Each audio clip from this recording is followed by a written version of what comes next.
El mundo de Sofía. Jostein Gaarder. Capítulo 28. Kierkegaard. Europa camina hacia la bancarrota. Hild miró el reloj. Eran más de las 4. Puso la carpeta de anillas sobre el escritorio y bajó corriendo a la cocina. Tenía que llevar los bocadillos a la caseta antes de que su madre dejara ya de esperarla. Al salir de la habitación echó un vistazo al espejo de latón. Se apresuró a poner agua a hervir para el té y preparó a toda prisa unos bocadillos. Sí que le gastaría una broma a su padre. Hild se sentía cada vez más cómplice de Sofía y Alberto. La broma empezaría en Copenhague. Al cabo de un rato, bajó a la caseta con una gran bandeja. «Aquí llegan los bocadillos», dijo. Su madre tenía una lija en una mano, y con la otra se apartó el pelo de la frente que estaba lleno de arena. «Bueno, entonces nos saltamos la comida». Se sentaron en el borde del muelle para comer. «¿Cuándo llega papá?», preguntó Hild al cabo de un rato. «El sábado, ya lo sabías, ¿no?». «¿Pero a qué hora? ¿No dijiste que iría vía Copenhague?». «Sí, llegará a Copenhague sobre las 5. El avión para Kristiansand no sale hasta las 8:15, creo, y aterriza aquí sobre las 9:30. Entonces pasará unas horas en el aeropuerto de Copenhague». «¿Por qué?». «Por nada. Solo me preguntaba por dónde vendría». Comieron. Tras lo que le pareció una prudente pausa, Hild dijo: «¿Has tenido noticias de Mine y Ole últimamente?». «Bueno, llaman de vez en cuando. En julio vendrán de vacaciones algunos días. ¿Antes no?». «No, no creo». «Entonces estarán en Copenhague esta semana». «¿De qué se trata, Hild?». «De nada. De algo tenemos que hablar, ¿no?». «Has mencionado Copenhague 2 veces». «¿Ah, sí?». «Hemos dicho que papá hace escala. Seguramente por eso pensé de repente en Anne y Ole». Hild volvió a poner los platos y las tazas en la bandeja. «Tengo que seguir leyendo, mamá». «Supongo que sí». ¿Había un tono de reproche en esa respuesta? Habían estado hablando de arreglar la barca juntas antes de que volviera papá. Papá medio me ha hecho prometer que habría acabado de leer el libro para cuando él volviera. Eso me parece un poco exagerado. Una cosa es que esté lejos, pero no tendría por qué organizar y dirigir las cosas aquí en casa también. Debería saber hasta qué extremos dirige», dijo Hild misteriosamente. «Y no te puedes imaginar cómo disfruta haciéndolo». Subió de nuevo a su habitación y siguió leyendo. De repente, Sofía oyó que alguien llamaba a la puerta. Alberto le lanzó una severa mirada. «No nos dejemos interrumpir». Volvieron a sonar los golpes en la puerta. «Te hablaré de un filósofo danés al que había escandalizado mucho la filosofía de Hegel», dijo Alberto. De pronto llamaron con tanta fuerza que la puerta tembló. «Seguro que es el mayor, que ha enviado a algún personaje fantástico para ver si nos dejamos engañar», prosiguió Alberto. «Esas cosas no le cuestan ningún esfuerzo. Pero si no abrimos para ver quién es, tampoco le costará ningún esfuerzo que tiren la casa. Quizás tengas razón. Supongo que tendremos que abrir». Se acercaron a la puerta. Como los golpes eran tan fuertes, Sofía esperaba encontrarse con una persona grande, pero delante de la puerta solo había una niña con un vestido de flores y el pelo largo y rubio. En la mano llevaba 2 botellas, una roja y otra azul. «Hola», dijo Sofía. «¿Quién eres?». «Soy Alicia», dijo la niña, e hizo tímidamente una reverencia. «Lo que imaginaba», dijo Alberto. «Es Alicia en el País de las Maravillas». «¿Pero cómo ha encontrado el camino hasta aquí?». Alicia contestó.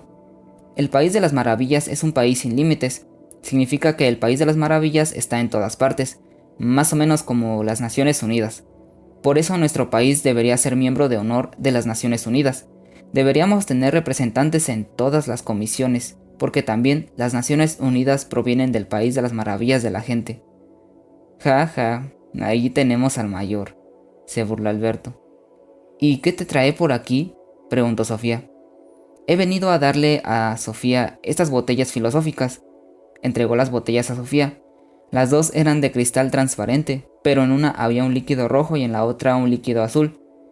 En la botella roja ponía «Bébeme» y en la azul «Bébeme a mí también». En ese instante pasó corriendo por la cabaña un conejo blanco, erguido sobre las patas traseras y vestido con chaleco y chaqueta. Se paró justo delante de la cabaña, sacó del chaleco un reloj de bolsillo y dijo: «Ay, ay, ay, voy a llegar tarde», y continuó la carrera. Alicia le siguió, pero antes hizo otra reverencia y dijo: «Ahora empieza de nuevo. De recuerdos a Dina y a la reina», gritó Sofía tras ella, y Alicia desapareció. Alberto y Sofía se quedaron mirando las botellas. «Bébeme y bébeme a mí también», leyó Sofía. «No sé si atreverme, quizás sea veneno». Alberto se limitó a encogerse de hombros. «Pues viene del mayor y todo lo que procede de él es conciencia. Simplemente zumo del pensamiento». Sofía desenroscó el tapón de la botella roja y se la acercó con cuidado a la boca. El zumo sabía dulce y algo extraño, pero eso era lo de menos. Al mismo tiempo comenzó a suceder algo con todo lo que había a su alrededor.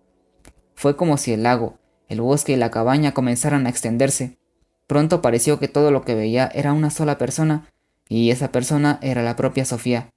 Miró a Alberto, pero era como si él también fuera una parte del alma de Sofía. «Qué raro», dijo Sofía. «Veo todo como antes, pero ahora es como si todo estuviera conectado. Tengo la sensación de que todo es una sola conciencia». Alberto asintió, pero era como si Sofía dijera que sí a sí misma. «Es el panteísmo, o la filosofía unitaria», dijo él. «Es el espíritu universal de los románticos quienes veían todo como un solo yo. También es Hegel, que miraba de reojo al individuo y que veía todo como una manifestación de la razón universal». «¿Bebo de la otra también?». «Eso pone en la botella». Sofía desenroscó el tapón de la botella azul y bebió un gran trago. Este zumo sabía un poco más refrescante y más ácido que el rojo. También ahora tuvo lugar un rápido cambio en todo lo que había a su alrededor. En el transcurso de un instante desapareció el efecto de la bebida roja, de manera que las cosas volvieron a su antiguo lugar. Alberto volvió a ser Alberto. Los árboles del bosque volvieron a ser los árboles del bosque y el agua volvió a aparecer como un pequeño lago. Pero esto solo duró un segundo, porque ahora todo lo que Sofía podía ver se estaba separando. El bosque ya no era bosque, sino que cada arbolito aparecía como un mundo aparte. Cada ramita era como un pequeño cuento sobre el que se podrían contar 1000 cuentos. De pronto el pequeño lago se había transformado en un inmenso mar, no en anchura o profundidad, sino en detalles resplandecientes y sutiles sinuosidades. Sofía entendió que podía haber empleado toda una vida solo en contemplar esta agua, e incluso cuando la vida un día llegara a su fin, el agua seguiría siendo un misterio inescrutable. Posó la mirada sobre la copa de un árbol donde 3 pequeños gorriones estaban ocupados en un extraño juego. De alguna manera, Sofía sabía que los pajaritos estaban en este árbol, incluso cuando miró a su alrededor, después de haber bebido de la botella roja, pero, de todos modos, no los había visto de verdad. La botella roja había borrado todos los contrastes y todas las diferencias individuales. Sofía se inclinó sobre la hierba.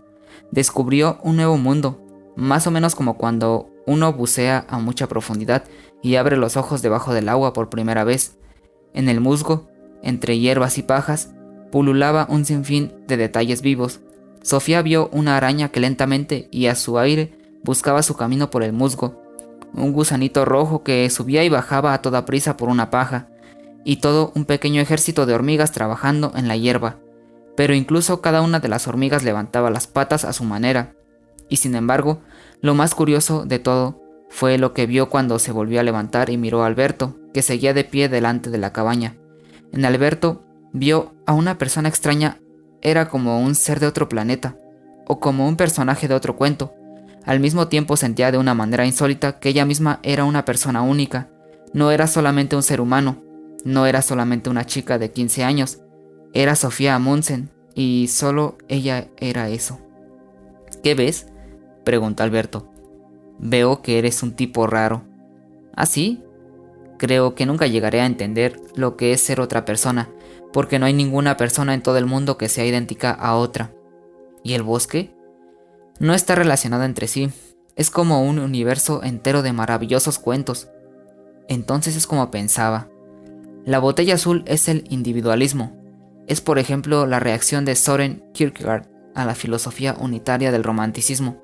pero también lo es otro danés contemporáneo de Kierkegaard, el famoso autor de cuentos H.C. Andersen.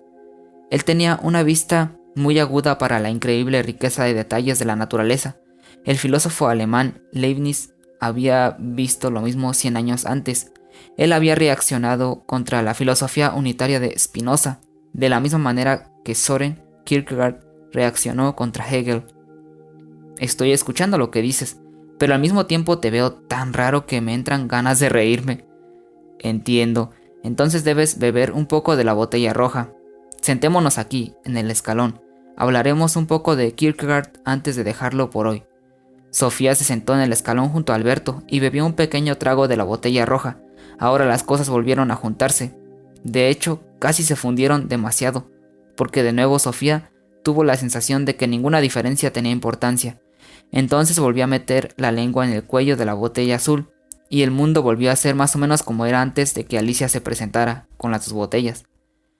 ¿Pero qué es lo verdadero?, preguntó Sofía. ¿Es la botella roja o es la azul la que proporciona la vivencia correcta? Tanto la azul como la roja, Sofía. No podemos decir que los románticos se equivocaron, porque solo existe una realidad, pero a lo mejor fueron un poco maniáticos. ¿Y la botella azul? Creo que es la botella de la que Kierkegaard había bebido largos sorbos. Al menos valoraba enormemente la importancia del individuo. No somos solamente hijos de nuestra época. Cada uno de nosotros también es un individuo único que vive solamente esta única vez. A Hegel esto no le había importado gran cosa, ¿verdad? No. A él le interesaban más las grandes líneas de la historia, y precisamente esto indignó a Kierkegaard, que pensaba que tanto la filosofía unitaria de los románticos como el historicismo de Hegel habían ahogado la responsabilidad del individuo sobre su propia vida. Para Kierkegaard, Hegel y los románticos eran más o menos la misma cosa. Comprendo que se enfadara. Søren Kierkegaard nació en 1813 y fue educado muy severamente por su padre, de quien también había heredado su melancolía religiosa. No suena muy bien. Precisamente por su carácter triste y melancólico, se sintió obligado a romper un compromiso matrimonial, lo que fue muy mal visto por la burguesía de Copenhague. De ese modo, pronto se convirtió en un hombre marginado y burlado, aunque con el tiempo aprendió a defenderse. Se convirtió cada vez más en lo que Ibsen llamaría más adelante un enemigo del pueblo. ¿Por haber roto el compromiso? No, no solo por eso. Fue sobre todo porque al final de su vida elaboró una intensa crítica cultural. Toda Europa camina hacia la bancarrota, dijo. Pensaba que vivía en una época totalmente carente de pasión y dedicación. Reaccionó especialmente contra la falta de entusiasmo dentro de la iglesia y criticó vivamente lo que nosotros llamamos religión del domingo. Hoy en día se podría hablar de religión de la confirmación. La gran mayoría de los jóvenes de hoy se confirman solo por los regalos que van a recibir. Pues eso es. Para Kierkegaard, el cristianismo era tan abrumador y tan irracional que tenía que ser lo uno o lo otro. No se puede ser un poco cristiano o hasta cierto punto, porque o Jesús resucitó el domingo de Pascua o no, y si realmente resucitó de entre los muertos por nosotros, esto es entonces tan inmenso que tiene que inundar nuestras vidas. Entiendo. Pero Kierkegaard observó que tanto la iglesia como la mayoría de la gente tenían una postura de saberlo todo ante las cuestiones religiosas. Para Kierkegaard, la religión y la razón eran como fuego y agua. No basta con creer que el cristianismo es lo verdadero. La fe cristiana consiste en seguir las huellas de Cristo. ¿Qué tenía que ver esto con Hegel? Puede que hayamos empezado por el final. Entonces sugiero que des marcha atrás y arranques de nuevo. Kierkegaard empezó a estudiar teología cuando contaba solo 17 años, pero poco a poco se iba interesando cada vez más por las cuestiones filosóficas. A los 27 años presentó su tesis sobre el concepto de la ironía, en la que se despachó a sus anchas contra la ironía romántica y contra el juego sin compromiso de los románticos con la ilusión. Como contrapartida a esta forma de ironía puso la ironía socrática. También Sócrates había empleado la ironía como recurso, pero en su caso fue para provocar una seria reflexión. Al contrario que los románticos, Sócrates era lo que Kierkegaard llamaba un pensador existente, es decir, un pensador que incluye toda su existencia en su reflexión filosófica. Bien. Tras romper su compromiso matrimonial, Kierkegaard se marchó en 1841 a Berlín, donde asistió a las clases de Schelling, entre otras. ¿Llegó a conocer a Hegel? No, Hegel había muerto 10 años antes, pero su espíritu seguía siendo el dominante, tanto en Berlín como en muchas partes de Europa. Su sistema se utilizaba como una especie de explicación total a toda clase de cuestiones. Kierkegaard señaló que las verdades objetivas por las que se interesaba la filosofía hegeliana no tenían ninguna importancia para la existencia del individuo. ¿Y cuáles son las verdades importantes o esenciales? Más importante que la verdad con V mayúscula es, según Kierkegaard, encontrar la verdad para mí. De esa manera colocó al individuo contra el sistema. Kierkegaard opinaba que Hegel se había olvidado de que él mismo era un ser humano. Así describe al típico profesor hegeliano. Mientras el meditabundo y respetado señor profesor explica la totalidad de la existencia, se olvida, en su distracción, de cómo se llama, de lo que es un ser humano, simplemente un ser humano, no unos ficticios 3/8 de párrafo. ¿Y qué es un ser humano según Kierkegaard? Es una pregunta que no se puede contestar generalizando. Para Kierkegaard no tiene ningún interés hacer una descripción general de la naturaleza o del ser humano. Es la existencia de cada uno la que es esencial, y el hombre no percibe su propia existencia detrás de un escritorio. Cuando el ser humano actúa, y especialmente cuando toma importantes decisiones, es cuando se relaciona con su propia existencia. Se cuenta una anécdota sobre Buda que puede ilustrar lo que quería decir Kierkegaard. ¿Sobre Buda? Sí, porque también la filosofía de Buda tomó como punto de partida la existencia del hombre. Érase una vez un monje que pensaba que Buda daba respuestas muy poco claras a preguntas importantes sobre lo que es el mundo y lo que es el hombre. Buda contestó con un ejemplo de un hombre herido por una flecha venenosa. El herido no preguntaría por curiosidad intelectual de qué estaba hecha la flecha, qué veneno tenía o desde qué ángulo había sido disparada. Más bien desearía que alguien le sacara la flecha y le curase la herida. ¿Verdad que sí? Eso es lo que era existencialmente importante para él.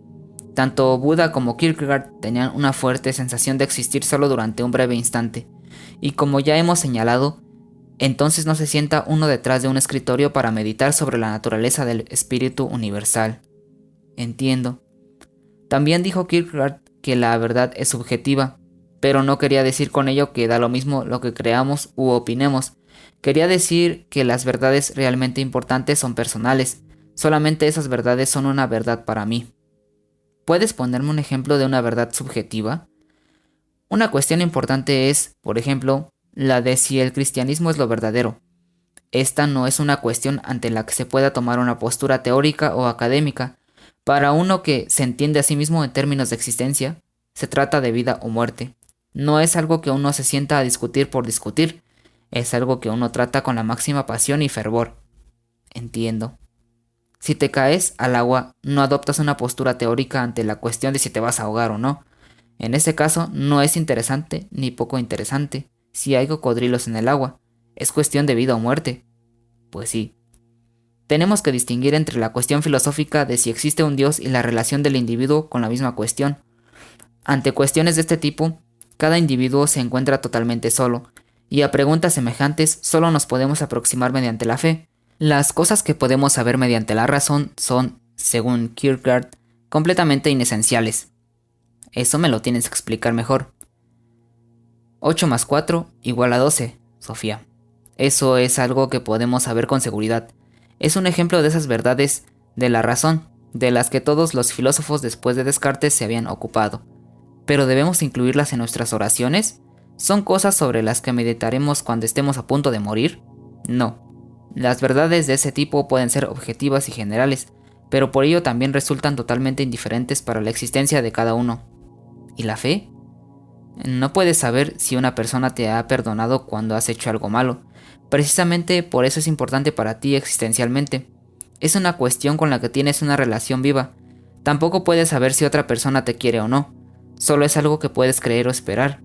Pero eso es más importante para ti que el que la suma de los ángulos de un triángulo sea 180 grados. Y nadie piensa precisamente en la ley causal, ni en las formas conceptuales en el momento de recibir su primer beso. No, sería de locos. Ante todo, es importante la fe cuando se trata de cuestiones religiosas. Kierkegaard escribió: si puedo entender a Dios objetivamente, no creo. Pero precisamente porque no puedo, por eso tengo que creer. Y si quiero conservarme en la fe, tendré que cuidarme siempre de conservar la incertidumbre objetiva, de estar a 70.000 fanegas de profundidad en esta incertidumbre objetiva, y sin embargo creer. Me parece que lo expresa de un modo un poco pesado. Anteriormente muchos habían intentado probar la existencia de Dios, o al menos captaría con la razón. Pero si uno se da por satisfecho con ese tipo de pruebas de Dios o argumentos de la razón, se pierde lo que es la propia fe, y con ello también el fervor religioso, porque lo esencial no es si el cristianismo es o no lo verdadero, sino si es lo verdadero para mí. En la Edad Media, esta misma idea se expresó mediante la fórmula credo quia absurdum. Así, significa creo porque es absurdo. Si la religión cristiana hubiese apelado a la razón y no a otras partes de nosotros, entonces no se habría tratado de una cuestión de fe. Eso ya lo he entendido. Hemos visto lo que Kierkegaard entendía por existencia, lo que entendía por verdad objetiva y lo que incluía en el concepto fe. Estos tres conceptos se formularon como una crítica de la tradición filosófica y especialmente de Hegel, pero también contenía una crítica de toda una cultura. En las modernas sociedades urbanas el ser humano se había convertido en público, decía Kierkegaard, y la característica más destacada de la multitud era toda esa palabrería, sin compromiso alguno. Hoy en día, a lo mejor utilizaríamos la expresión conformismo, es decir, que todo el mundo opina y defiende lo mismo, sin tener ninguna relación apasionada con el tema en cuestión. Estoy pensando que tal vez Kierkegaard podría haber dicho algunas verdades a los padres de Jorunn, pero no era siempre tan indulgente en sus apreciaciones. Tenía una pluma aguda y una ironía amarga. A veces lanzaba sutilezas tales como que la multitud es la mentira, o que la verdad siempre está en la minoría. Señalaba además que la mayor parte de la gente tenía una relación de juego con la existencia. Una cosa es coleccionar muñecas Barbie, pero es casi peor que una misma sea una muñeca Barbie. Lo cual nos lleva a la teoría de Kierkegaard sobre las tres fases en el camino de la vida. ¿Qué has dicho? Kierkegaard opinaba que existen tres actitudes vitales diferentes. Él utiliza la palabra fases y las llama fase estética, fase ética y fase religiosa. Utiliza la palabra fase para marcar que se puede vivir en las fases inferiores y de pronto dar el salto hasta una fase superior, pero mucha gente vive en la misma fase toda la vida. Apuesto a que pronto llegará una explicación. Además empiezo a sentir curiosidad por saber en qué fase me encuentro yo. Quien vive en la fase estética vive el momento y busca en todo momento conseguir el placer. Lo que es bueno es lo que es hermoso, bello o grato. En ese aspecto se vive totalmente en el mundo de los sentidos. El estético se convierte en un juguete de sus propios placeres y estados de ánimo. Lo negativo es lo aburrido, lo pesado. Pues sí, conozco bien esa actitud. El típico romántico es por lo tanto el típico estético, porque no se trata solamente de placeres sensuales. También quien tiene una relación de juego con la realidad, por ejemplo, con el arte o la filosofía con los que él o ella trabajan, vive en la fase estética. Se puede tener una relación estética o de observador, incluso con el dolor y el sufrimiento. Es la vanidad la que denomina. Ibsen dibujó el típico estético en su personaje Peer Gynt. Creo que entiendo lo que quieres decir. ¿Te reconoces? No del todo, pero me recuerda un poco al mayor. Quizás sí, Sofía, aunque este ha sido un ejemplo más de esa pegajosa ironía romántica. Deberías enjuagarte la boca. ¿Qué has dicho? Bueno, tú no tienes la culpa. Sigue. Uno que vive en la fase estética puede llegar a sentir pronto angustia y vacío, pero en este caso también hay esperanza. Según Kierkegaard, la angustia es algo casi positivo. Es una expresión de que uno se encuentra en una situación existencial. Ahora el estético puede optar por dar el gran salto hasta una fase superior, pero o sucede o no sucede. No sirve de nada estar a punto de saltar si no se hace del todo. Aquí se trata de o lo uno o lo otro, pero nadie puede dar el salto por ti. Tú mismo tienes que elegir. Eso me recuerda un poco a lo de dejar de fumar o de consumir droga. Sí, tal vez. Al describir esta categoría de la decisión, Kierkegaard nos recuerda a Sócrates, que señaló que todo verdadero conocimiento viene desde dentro. También la elección que conduce a que un ser humano salte de una actitud vital estética a una actitud vital ética o religiosa tiene que surgir desde dentro. Esto es lo que describe Ibsen en Peer Gynt, otra descripción magistral de cómo la elección existencial emana de una desesperación y miseria inferiores la ofrece Dostoyevsky en la gran novela Crimen y Castigo. En el mejor de los casos se elige otra actitud vital, y de esa manera a lo mejor se empieza a vivir en la fase ética, la cual se caracteriza por la seriedad y elecciones consecuentes según criterios morales. Esta actitud ante la vida puede recordar a la ética del deber de Kant. Se intenta vivir de acuerdo con la ley moral. Igual que Kant, Kierkegaard pone su atención ante todo en la disposición mental de la persona. Lo esencial no es exactamente lo que uno opina que es lo correcto y lo que uno opina que es malo. Lo esencial es que uno elija tener una actitud ante lo que es correcto o equivocado. Lo único que le interesa al estético es si una cosa o es divertida o aburrida. ¿Y no se corre el riesgo de convertirse en una persona demasiado seria viviendo de este modo? Pues sí, según Kierkegaard, tampoco la fase ética es la fase más satisfactoria. También, en la fase ética puede uno llegar a aburrirse de ser tan cumplidor y minucioso. Muchas personas, cuando se hacen mayores, llegan a experimentar una gran sensación de cansancio. Algunos pueden volver a caer en la vida de juego de la fase estética, pero algunos dan un nuevo salto hasta la fase religiosa, alcanzando así la profundidad de 70.000 fanegas de la fe. Eligen la fe ante el placer estético y los deberes de la razón, y aunque puede ser terrible caer en las manos del Dios vivo, como expresa Kierkegaard, es cuando por fin el ser humano se encuentra la conciliación, el cristianismo. Sí, para Kierkegaard la fase religiosa era la religión cristiana, pero también tendría una gran importancia para pensadores no cristianos. En el siglo XX surgió una extensa filosofía existencialista, inspirada en el pensador danés. Sofía miró el reloj. Son casi las 7. Tengo que irme corriendo.